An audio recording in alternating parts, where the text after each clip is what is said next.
नमस्कार साथियों। 10 नवंबर को यहाँ जहाँ हम बैठे हैं इसके बहुत पास, प्रधानमंत्री के घर के बहुत पास, पार्लियामेंट के बहुत पास, राष्ट्रपति भवन के बहुत पास एक विस्फोट हुआ। लाल किले के पास देश की राजधानी में विस्फोट हुआ और इस विस्फोट में अब तक 13 लोगों की जान जा चुकी। मैं इसको विस्फोट कह रहा हूं, आतंकी हमला कहने में सरकार ने 48 घंटे लगाए, तो मैं भी थोड़ी देर बाद उस पर आता हूं। इस विस्फोट में जो 13 लोग मारे गए और काफी लोग घायल हुए, हमारी प्रार्थना उन सबके साथ है, उनके परिवारों के साथ। हैरानी की बात यह है कि 48 घंटे बाद कैबिनेट ने, गौर फरमाइएगा, कैबिनेट ने ये घोषणा की कि इसको हम एक आतंकी हमला मानते हैं। 48 घंटे प्रधानमंत्री भूटान से लौट कर आए, उसके बाद कैबिनेट कमेटी ऑन सिक्योरिटी की मीटिंग होती है और ये घोषणा होती है कि इसको हम आतंकी हमला मान रहे हैं। बहुत सवाल उठते हैं और गंभीर सवाल उठते हैं, क्योंकि देश की राजधानी में ऐसा हुआ है। आप सबको याद होगा, इतना बड़ा हमला देश की राजधानी में 2001 में हुआ था, संसद के ऊपर। अटल बिहारी वाजपेयी जी प्रधानमंत्री थे। आप सब पत्रकारिता शुरू कर रहे होंगे उस वक्त। बहुत हैरानी की बात यह है और सवाल यह उठता है कि इतनी इंटेलिजेंस, इतनी सुरक्षा एजेंसियां, ऊपर डोवल साहब, अमित शाह साहब, इतने लोग बैठे हैं, पैनी नजर बताते हैं कि हम पैनी नजर से देख रहे हैं। इतनी भारी संख्या में, इतनी भारी मात्रा में फरीदाबाद में 2900 किलो विस्फोटक सामग्री कैसे पहुंच गई। हम पुलवामा के सवाल पूछते रहते हैं कि साहब आरडीएक्स कैसे पहुंचा, नहीं मिले जवाब। सतपाल मलिक जी पूछते हुए रह गए, नहीं मिले जवाब, उनको और बेइज्जत अलग किया गया। 2900 किलो विस्फोटक सामग्री दिल्ली के 20 किलोमीटर दूर पहुंच चुकी, कैसे पहुंची। लाल किले के बाहर एक गाड़ी में विस्फोटक सामग्री है और वो एक्सप्लोजन होता है, धमाका होता है, लोगों की जान जाती है, लोग घायल होते हैं। दिल्ली राजधानी के भीतर, प्रधानमंत्री के घर के पास, ये कैसे संभव हुआ। कौन जिम्मेदारी ले रहा है, कौन जवाबदेही ले रहा है, यह सवाल बहुत गंभीर है। देशवासियों के मन में यह सवाल है।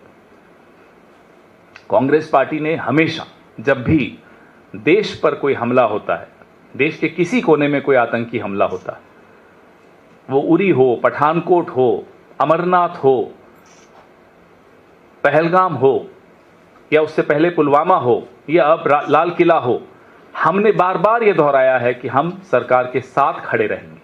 सरकार मजबूत कदम उठाए, हम उनके साथ हैं।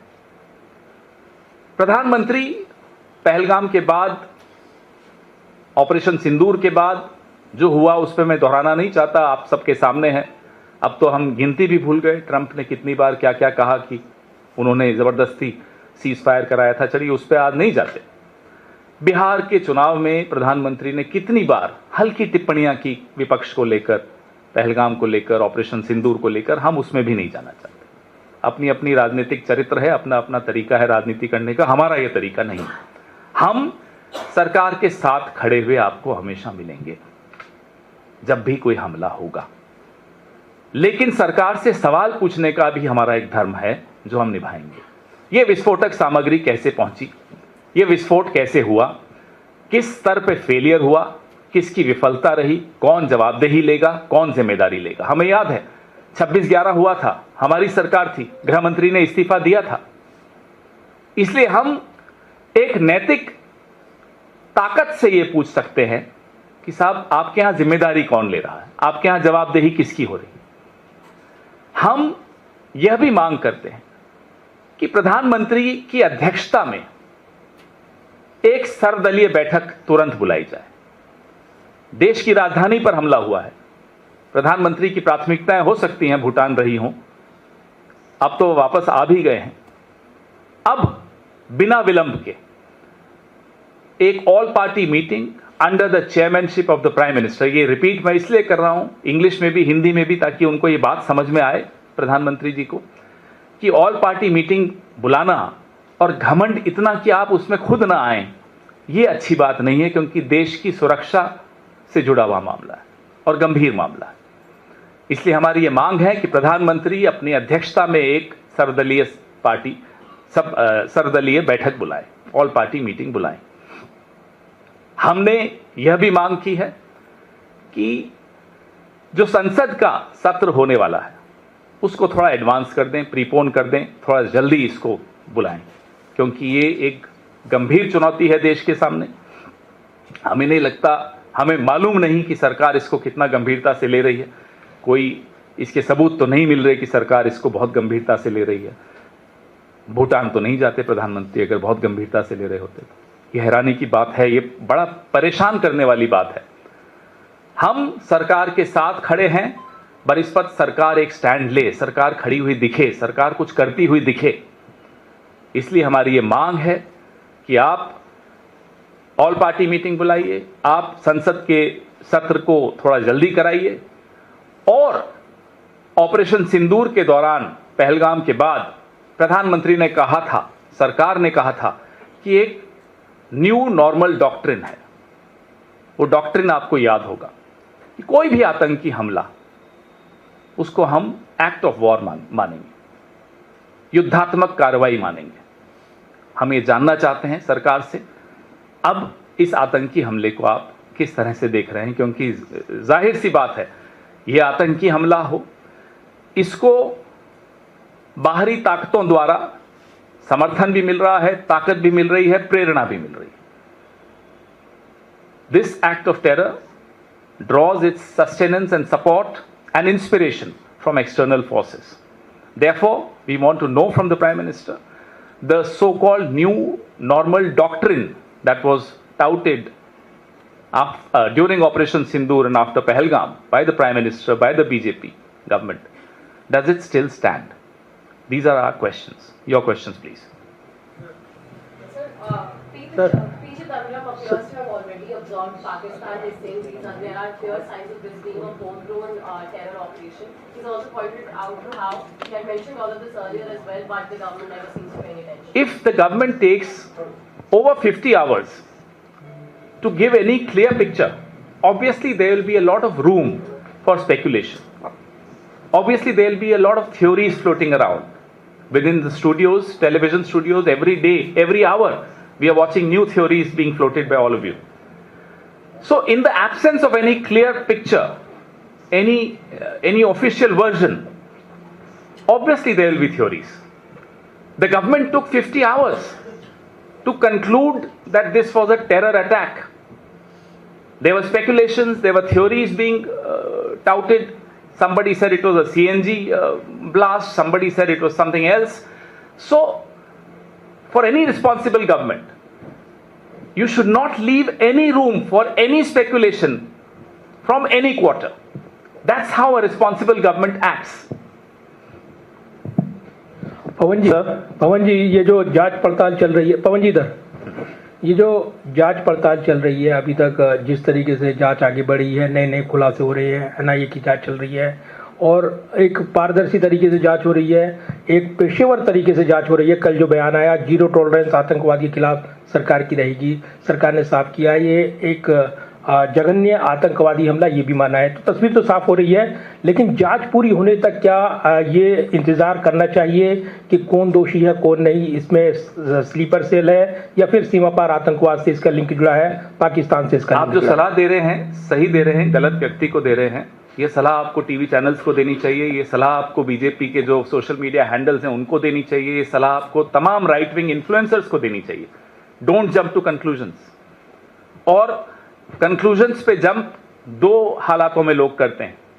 एक, जब कोई स्पष्ट पिक्चर सामने नहीं रखी जाती, सरकारी वर्जन सामने नहीं आता, तो जाहिर सी बात है अलग अलग थ्योरीज आती हैं। दूसरा, जानबूझकर किया जाता है, जो कि राइट विंग इन्फ्लुएंसर्स आपके कर रहे हैं, लगातार वैमनस्य पैदा करने का पूरा प्रयास हो रहा है। आपकी बात बिल्कुल सही है, लेकिन ये पास ही में है बीजेपी का हेडक्वार्टर, वहां जाकर कहिए। Sir,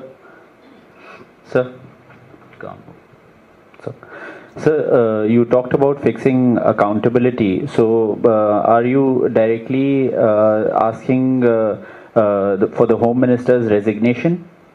Who is responsible for internal security? To the best of my knowledge, it is the Home Minister. Of course, he was busy campaigning in Bihar. We understand that. We understand his priorities. Like his boss's priorities are Bhutan more than Delhi. We understand that he was busy covering CCTV cameras of hotels where he was staying to do some strange meetings. But the responsibility of internal security lies solely with the Home Minister of India. I mean, I remind you again of 26/11. The Home Minister of India resigned. Sir जो घटना हुई है, इस घटना में एक चीज जो सामने आई है कि सारे मेडिकल डॉक्टर हैं, उसको कैसे देखते हैं आप? भाई, जब तक सामने आधिकारिक रूप से सब कुछ सामने नहीं आता, मैं टिप्पणी करूं एक राजनीतिक दल की तरफ से, आप टिप्पणी करें एक मीडिया की तरफ से, मुझे लगता है वो स्पेकुलेशन होगी। आधिकारिक रूप से जो सामने आएगा, आपने देखा हमने भी प्रेस वार्ता करने में 2 दिन लगाए, क्योंकि आधिकारिक रूप में ये कहा ही नहीं जा रहा था कि ये टेरर अटैक है। कल रात को कहा टेरर अटैक है, तो आज हम आपके सामने आए हैं।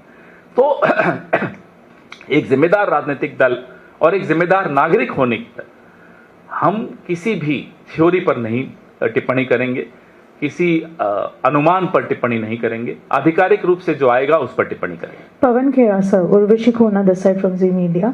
सर, आपने पी चिदम्बरम पे बात की, उनके स्टेटमेंट पे उनका ट्वीट ये भी कहता है कि किस तरह से एजुकेटेड जो लोग थे, इंडियन सिटीजन्स थे, और वो किस तरह से टेररिस्ट टर्न आउट हुए। आप उसको किस तरह से देखते हैं? Again underlining the home grown terrorist that he is talking about. You want to me to respond in English? Hindi.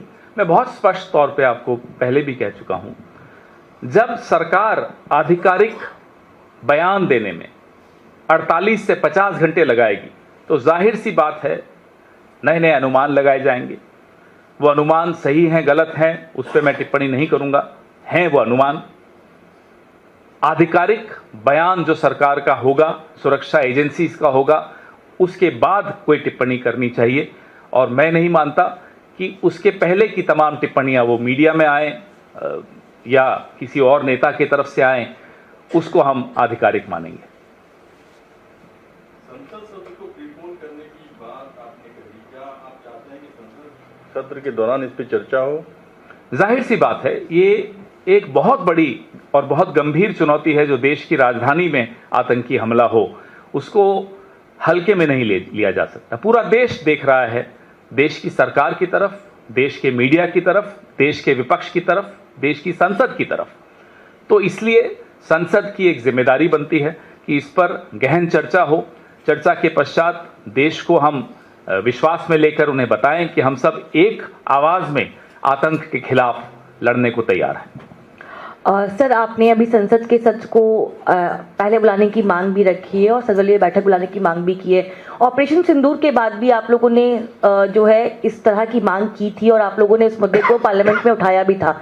तो क्या आने वाले टाइम में जो पार्लियामेंट का सेशन होगा, कांग्रेस पार्टी ये मांग करती है कि जिस तरह से ये आतंकी हमला दिल्ली में हुआ है, इस पे चर्चा सरकार करवाए पार्लियामेंट के अंदर? आप डिमांड मांग करते हैं? हम कह रहे हैं कि संसद के सत्र को एडवांस किया जाए, प्रीपोन किया जाए, ताकि इस पर चर्चा हो सके। गंभीर मुद्दा है। ऑपरेशन सिंदूर, पहलगाम हमले के बाद जो हमने मांग की थी, उसी रात को ही मांग की थी। मांग भी गलत शब्द है, आग्रह किया था, निवेदन किया था सरकार से कि सर्वदलीय बैठक बुलाइए। सरकार ने वो हमारी बात मानी, लेकिन प्रधानमंत्री ने नहीं मानी, प्रधानमंत्री उसमें नहीं आए। उसके बाद ऑपरेशन सिंदूर के दौरान भी एक सर्वदलीय बैठक हुई, उसमें भी प्रधानमंत्री नहीं आए। इसलिए हम ये मांग कर रहे हैं कि प्रधानमंत्री की अध्यक्षता में एक सर्वदलीय बैठक होनी आवश्यक है। पवन जी, मेरा सवाल है सर, पाकिस्तान में भी एक सुसाइड बॉम्बिंग हुई, उसने सीधे तौर पे भारत के ऊपर जो है आरोप लगाया वहाँ के प्रधानमंत्री ने। तो सीधे तौर पे पाकिस्तान तो हमें इंटरनेशनल लेवल पे सीधे तौर पे एक आरोपी बनाने की कोशिश कर रहा है, पिक्चर हमारी कर रहा है। तो हमको भी यहाँ पे तो साफ पता लग रहा है, कई एजेंसीज की तरफ से ये भी आया कि जैश ए मोहम्मद इसके पीछे हो सकती है। तो हमें भी पाकिस्तान को क्या कटघरे में सरकार को खड़ा करना चाहिए कि वो पाकिस्तान सोर्स बेस्ड इंफॉर्मेशन पे तो नहीं जाऊंगा। रही बात पाकिस्तान ने भारत के लिए क्या कहा, भारत की जो विदेश नीति है, भारत की जो रक्षा नीति है, पूरा विश्व जानता है उसको, सरकारें कोई भी हों, भारत इस तरह की गतिविधियों में कभी संलिप्त नहीं होता। इसलिए पाकिस्तान जो कह रहा है उसको छोड़ दीजिए। रही बात जो आपका दूसरा बिंदु है, पूरी जांच होने दीजिए। अब मैं सोर्स बेस्ड इंफॉर्मेशन है कि किसने किया नहीं किया, फिर मैं स्पेकुलेशन करूं, फिर हमारे कोई और लीडर आए और वो कुछ ट्वीट करें, उससे लाभ नहीं होगा। इंतजार करना उचित है, लेकिन सरकार को चाहिए कि सब दलों को विश्वास मिले, फिर संसद को विश्वास मिले, ताकि इस तरह के अनुमान लगाने बंद हों। सर, ये अभी तक का ऐसा एपिसोड आया है धमाके को लेके पूछना चाह रहा हूँ। सबसे ज़्यादा जो इन्फॉर्मेशन होम मिनिस्ट्री से आ रही है वो सोर्सेज बेस पे आ रही हैं, मतलब टेक्निकली जो गवर्नमेंट को स्टैंड लेना चाहिए वो नहीं आ रहा है, सोर्सेज से निकलकर बहुत सारी चीज़ें आ रही हैं। बहुत अफसोस की बात आप इसको कैसे लें? बहुत अफसोस की बात है, जो दिन भर सिर्फ बोलने का काम करते हैं, वो अमित शाह हो, नरेंद्र मोदी हो, जब भी देश पर संकट आता है चुप हो जाते हैं। फिर सोर्सेज से क्या लीक करना और क्यों लीक करना, नियत क्या है इसके पीछे, राजनीतिकरण क्यों किया जा रहा है, आपका एजेंडा क्या है कि सोर्स बेस्ड इंफॉर्मेशन आप दे रहे हैं, आधिकारिक रूप से दीजिए, जिम्मेदारी लेकर दीजिए। आप सरकार में हैं, 11 साल से सरकार में हैं, ऐसा नहीं कि आपको अब तक इतना अनुभव नहीं है सरकार चलाने का कि जब संकट की घड़ी हो तब इस तरह की अफवाहें उड़ना देना या उड़ाना दोनों ही अपराध है, दोनों ही गलत है, दोनों ही देश विरोधी माना जाएगा।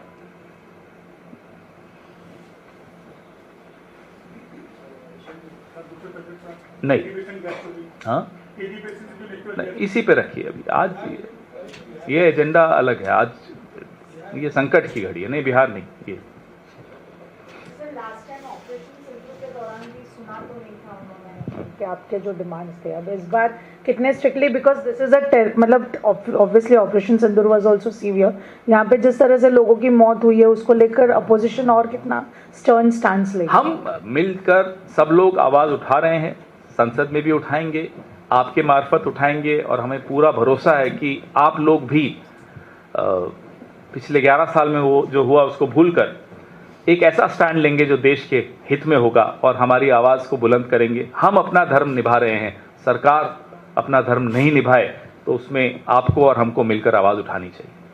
सर, गृह मंत्री अमित शाह कह रहे हैं कि जो भी इसमें शामिल होगा सबको अदालत के सामने ले जाकर उचित सजा दिलवाएंगे, ये प्रधानमंत्री का संकल्प है और ऐसा उदाहरण पेश करेंगे कि भविष्य में ऐसी घटना ना हो।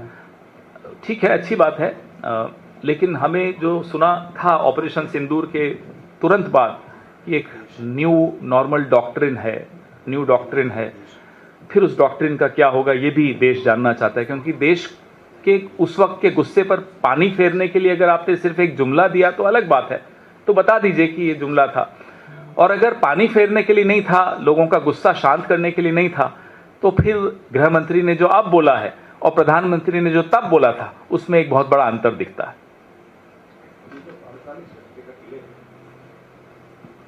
ये जो 48 घंटे का डिले है सरकार का ये मानने में कि टेरर एक्ट है, ये डिले का कोई कारण आपको लग रहा है खास? नहीं समझ में आ रहा।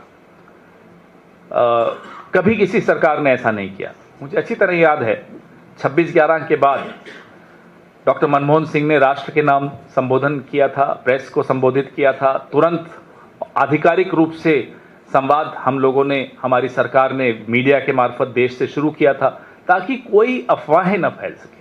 अफवाहें फैलाने की कोशिश तब भी लोगों ने की थी, कुछ तत्वों ने, अब उनका नाम लेना ठीक नहीं है, उनमें से कुछ अब सरकार में है, लेकिन हमने कोशिश यही की कि अफवाहें न फैलें, लोग अनुमान न लगाएं, स्पेकुलेशन न चले।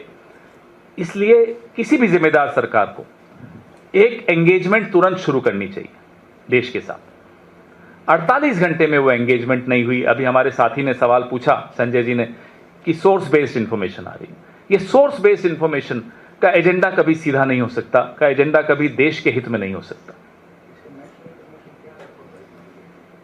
अब ये तो मुझे नहीं मालूम, आपने जो सवाल पूछा ये मेरे दिमाग में भी अभी ये बात आई है जो आपकी वजह से, कि क्या कोई इंटरनेशनल कारण है, क्या कोई अनुमति लेनी है किसी से, क्योंकि जिस तरह से ऑपरेशन सिंदूर में डोनाल्ड ट्रंप ने हमें बताया कि सीज फायर हो गया है, तो मुझे नहीं मालूम कि क्या प्रधानमंत्री को अब ये बोलने के लिए भी अनुमति चाहिए विदेश की कि ये टेरर अटैक है, मुझे नहीं मालूम, लेकिन सवाल आपका बहुत वाजिब है।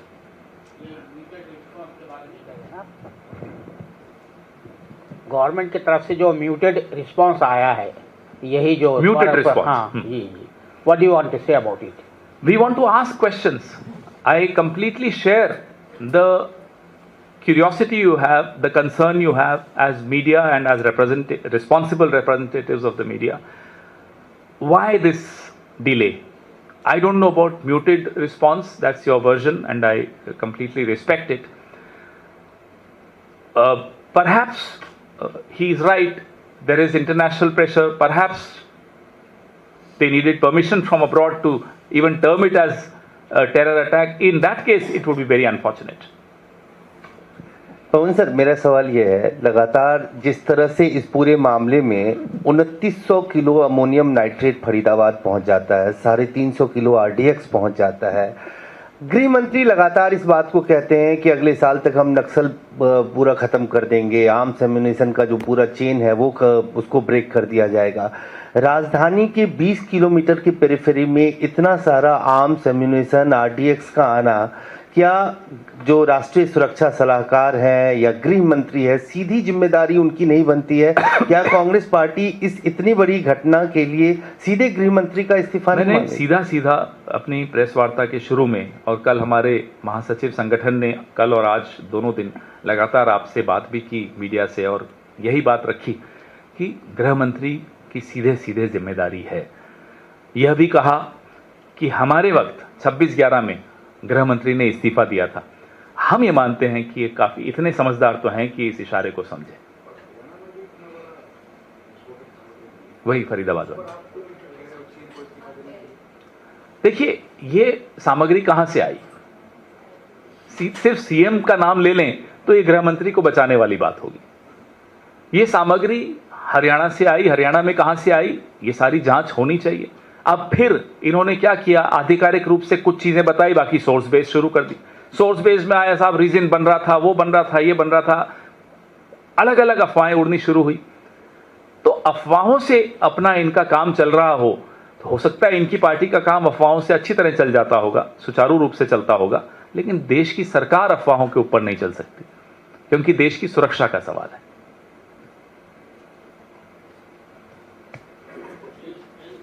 नहीं, आज इसी पर नहीं, कल करेंगे बिहार पे, आज नहीं।